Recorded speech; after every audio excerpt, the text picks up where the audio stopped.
Let's come into the present moment. Accept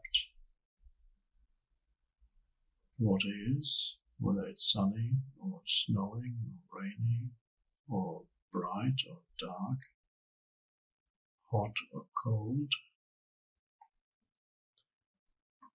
It is as it is.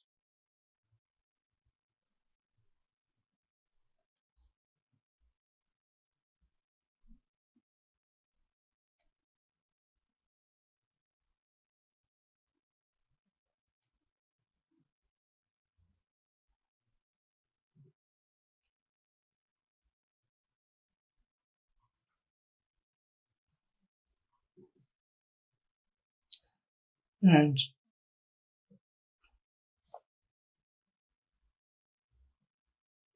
entering the meditative state,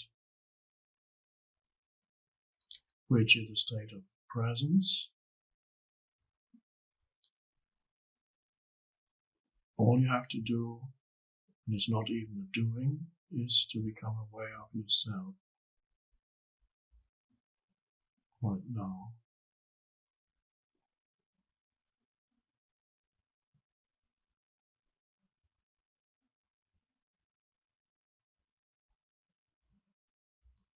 Now there are different levels to that awareness.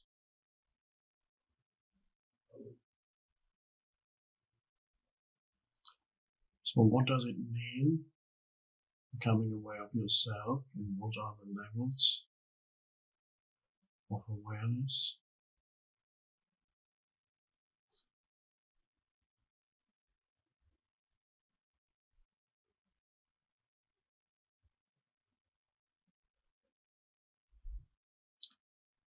Well, first you're aware of your body, the external body. That's yourself, one level of yourself.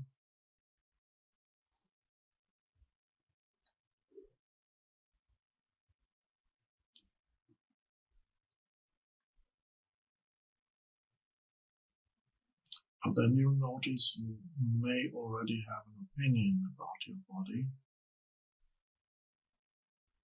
like it or dislike it.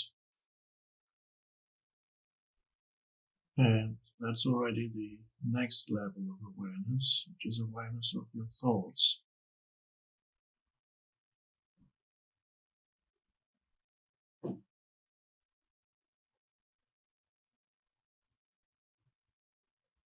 So you have certain thoughts that tell you something about your body.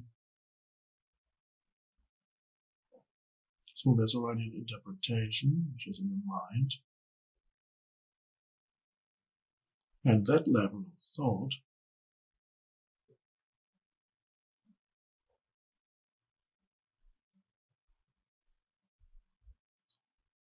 very often complicates what essentially is very simple out here in external reality. It interprets.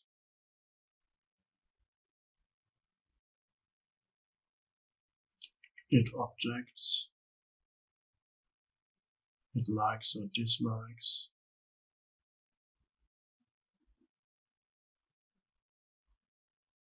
It says, I want, I should, you should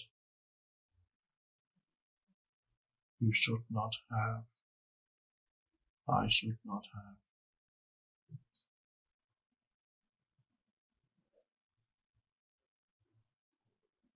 And many other things.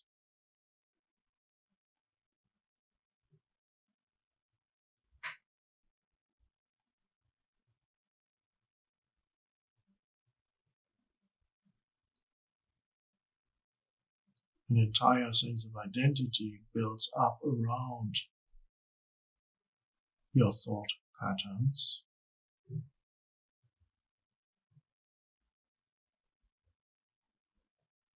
Habitual thoughts, reactions, and so on.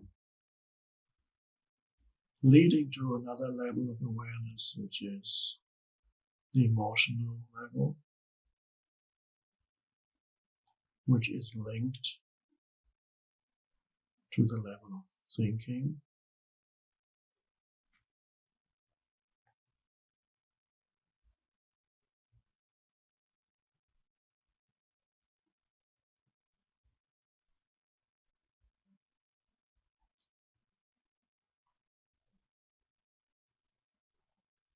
There's an enormous difference whether you're aware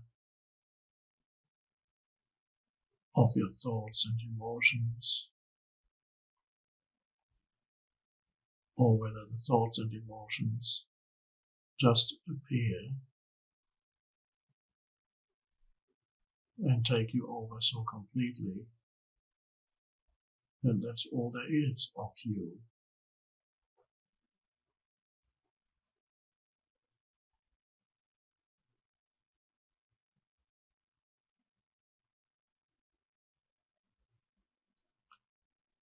So to become self-aware, first of all, means to become aware of, yes, yourself as the physical body, of yourself as habitual or whatever thinking, emotions, and that's already a great gain to become aware of those things, rather than to completely be those things.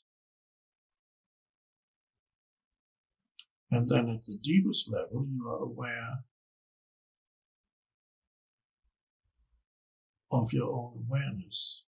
You're aware of yourself as a presence with no particular form,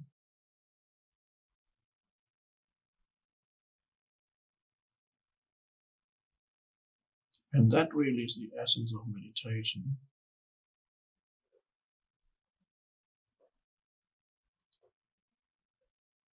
You can be aware of yourself as I speak and as you listen.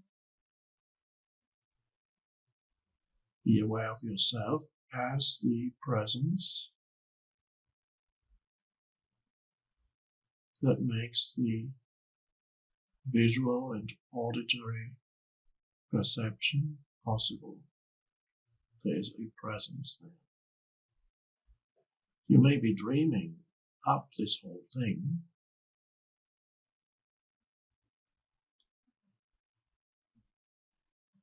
and yet even if you're dreaming right now, what's happening right now,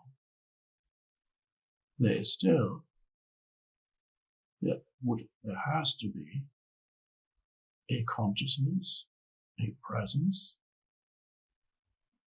in which the dream, in the light of which the dream appears. So it doesn't really make any difference whether it's all a dream or whether it's all real or something in between.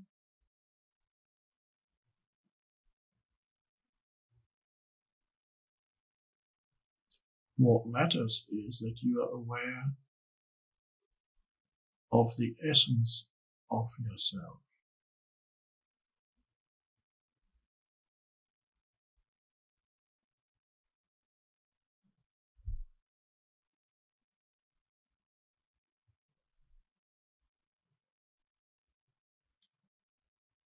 Otherwise, you mistake many things that are not the essence of yourself, which is who you really are. You mistake those things for who you are.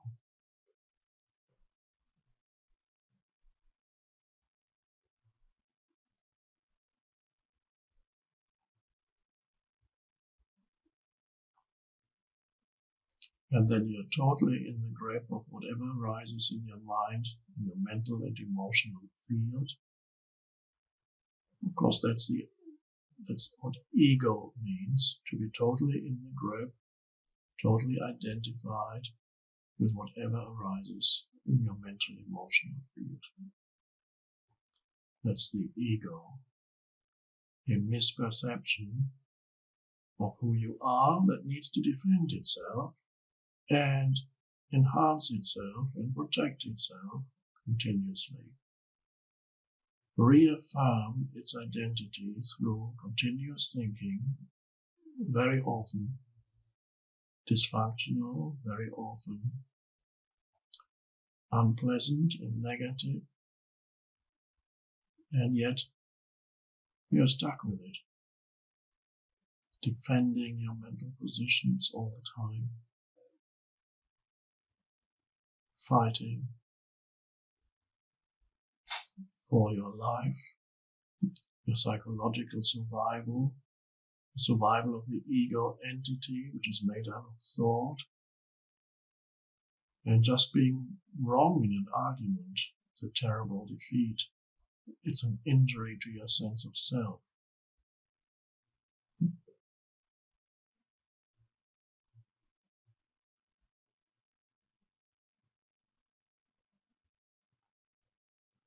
So living like that,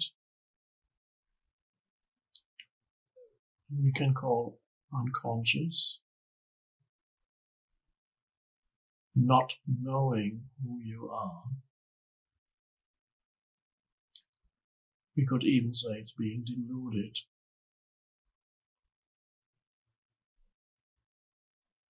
And it leads to an enormous amount of problems that are generated by the egoic entity,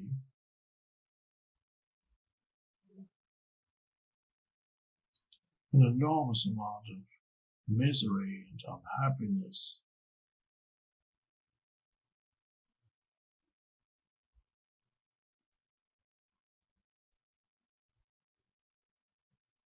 Drama.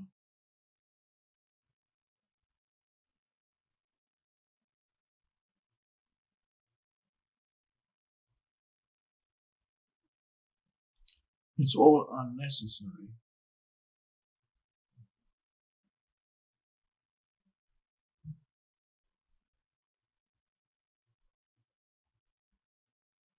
Life is challenging enough as it is, without adding all that unnecessary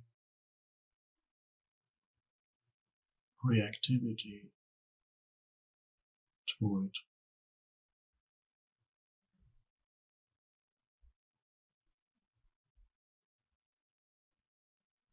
Every challenge that life presents you with, and it does that, so you get challenged through situations and through people.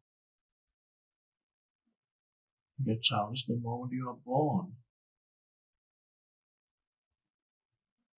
And not only humans, every life form gets challenged. And survival of the physical form is always precarious.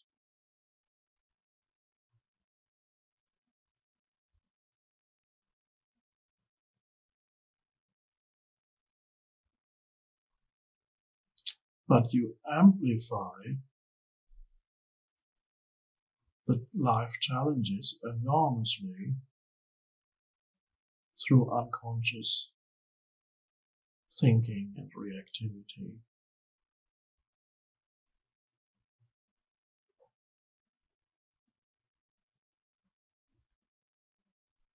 A small challenge becomes a huge thing.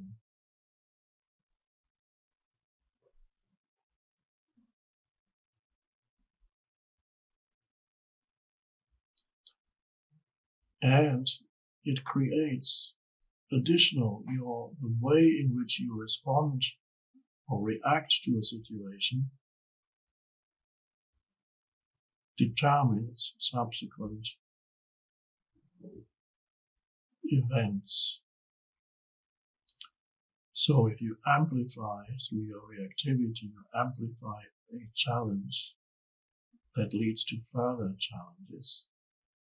So one small thing can then grow and proliferate into something big.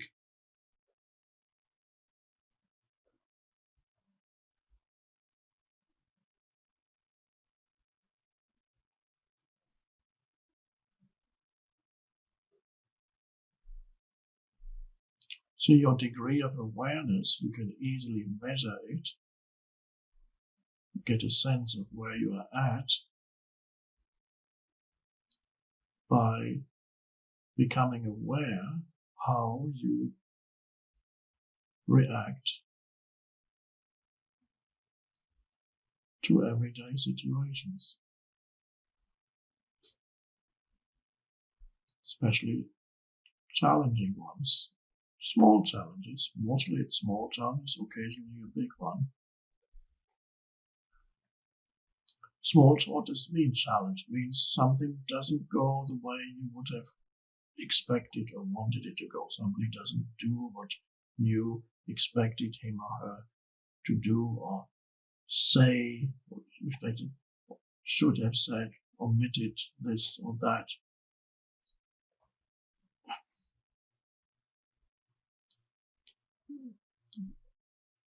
You're waiting too long on the phone trying to talk to your bank. All little challenges. People who are supposed to do work for you don't do it the way they should be doing it. They're unreliable. Hundreds of little things continuously arise.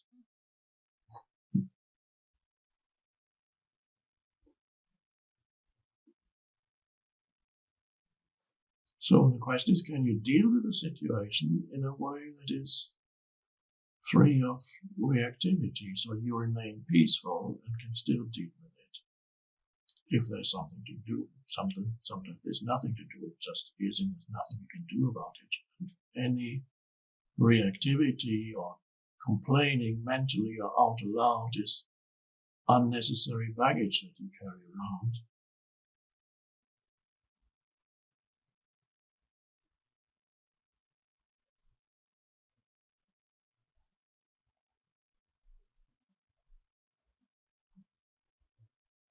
So, as you know, continuously you find people don't do or say what they're supposed to do and say, according to your mind. And then the complaining starts in your mind. And then it might become verbal complaining.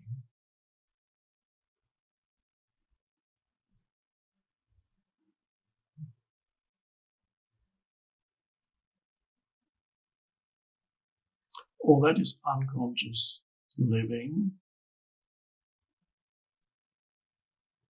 Awareness becomes obscured the moment you get challenged. That can happen to people who are meditators too. They meditate for half an hour a day or whatever, and yet the moment you get challenged by life, awareness is completely obscured.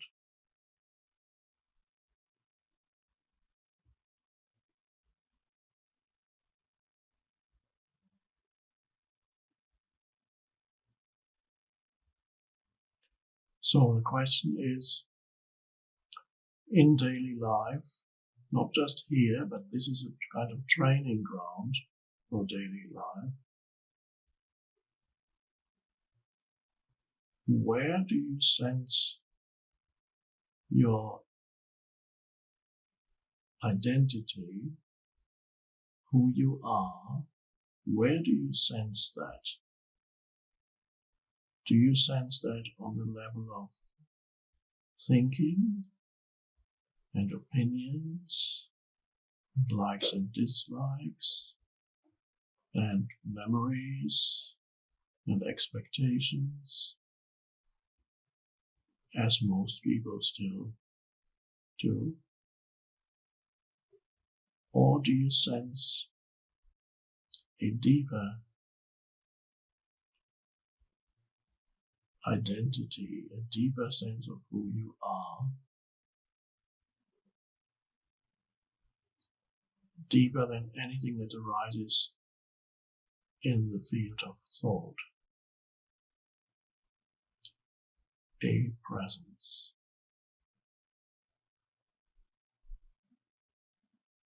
That presence is not threatened by all those things that the ego self is threatened by.